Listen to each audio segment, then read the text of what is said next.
नमस्कार, देवभूमि चैनल में आप सभी का स्वागत है। आज हम बात करेंगे आश्विन शुक्ल पापांकुशा एकादशी। तो चलिए कथा आरंभ करते हैं।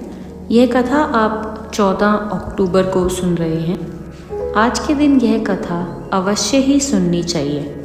अब हम यह कथा आरंभ करते हैं। युधिष्ठिर कहने लगे कि हे भगवान, आश्विन शुक्ल एकादशी का क्या नाम है? अब आप कृपा करके इसके व्रत की विधि और उसका फल कहिए। भगवान कृष्ण कहने लगे कि हे युधिष्ठिर, पापों का नाश करने वाली इस एकादशी का नाम पापांकुशा एकादशी है। इस दिन मनुष्य को विधि पूर्वक भगवान विष्णु की पूजा करनी चाहिए। यह एकादशी मनुष्य को मनवांछित फल देकर स्वर्ग को प्राप्त कराने वाली है।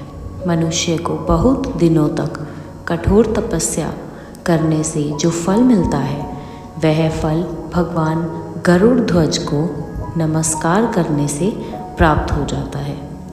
जो मनुष्य अज्ञानवश अनेक पाप करते हैं परंतु हरि को नमस्कार करते हैं, वे नरक में नहीं जाते। विष्णु के नाम के कीर्तन मात्र से संसार के सब तीर्थों के पुण्य का फल मिल जाता है। जो मनुष्य सुदर्शन चक्रधारी भगवान विष्णु की शरण में जाते हैं, उनको कभी भी यम यातना नहीं भोगनी पड़ती। जो मनुष्य वैष्णव होकर शिव की और शैव होकर विष्णु की निंदा करते हैं, वे अवश्य नरकवासी होते हैं।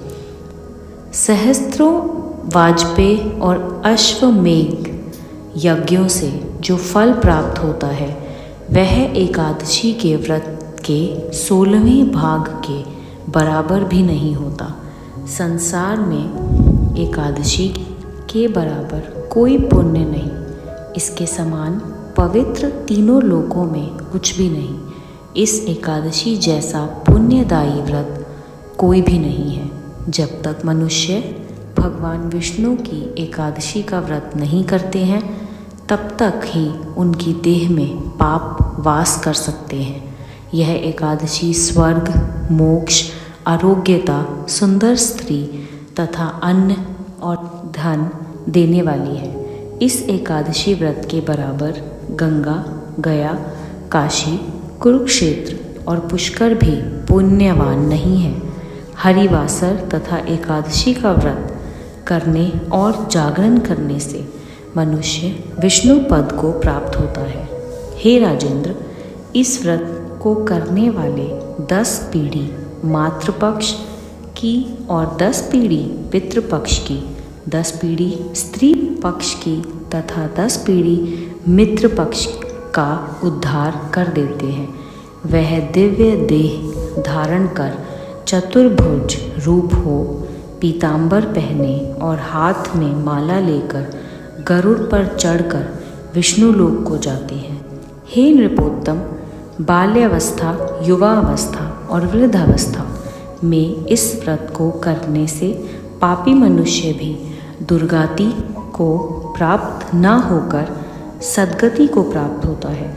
आश्विन मास की शुक्ल पक्ष की इस पापांकुशा एकादशी का जो व्रत करते हैं, वे अंत समय में हरिलोक को प्राप्त होते हैं तथा समस्त पापों से मुक्त हो जाते हैं।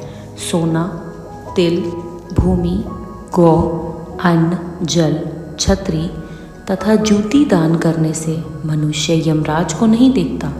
जो मनुष्य किसी प्रकार के पुण्य कर्म किए बिना जीवन के दिन व्यतीत करता है, वह लोहार की भट्टी की तरह श्वास लेता हुआ निर्जीव के समान ही है। निर्धन मनुष्य को भी अपनी शक्ति के अनुसार दान करना चाहिए तथा धन वालों को सरोवर, बाग, मकान आदि बनवाकर दान करना चाहिए। ऐसे मनुष्य को यम का द्वार नहीं देखना पड़ता तथा संसार में दीर्घायु होकर धनाढ्य, कुलीन और रोग रहित रहते हैं। हे राजन, जो आपने मुझसे पूछा वह सब मैंने आपको बतलाया। अब आपकी और क्या सुनने की इच्छा है सो कहें। इसी के साथ यह कथा यहीं समाप्त होती है। अब हम बात करेंगे पारण की। एकादशी का व्रत आप कर रहे हैं 14 अक्टूबर को, तो आप पारण करेंगे 15 अक्टूबर को।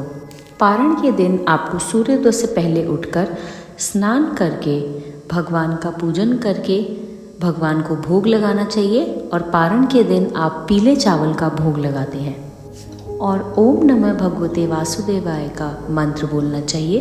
ब्राह्मण को दान देना चाहिए। उसके बाद व्रत का पारण करना चाहिए।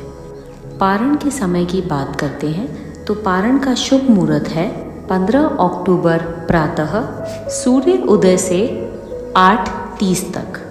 इस समय आप व्रत का पारण करें और इसी के साथ इस वीडियो को लाइक करें, शेयर करें और कमेंट बॉक्स में जय श्री हरि लिखना ना भूलें।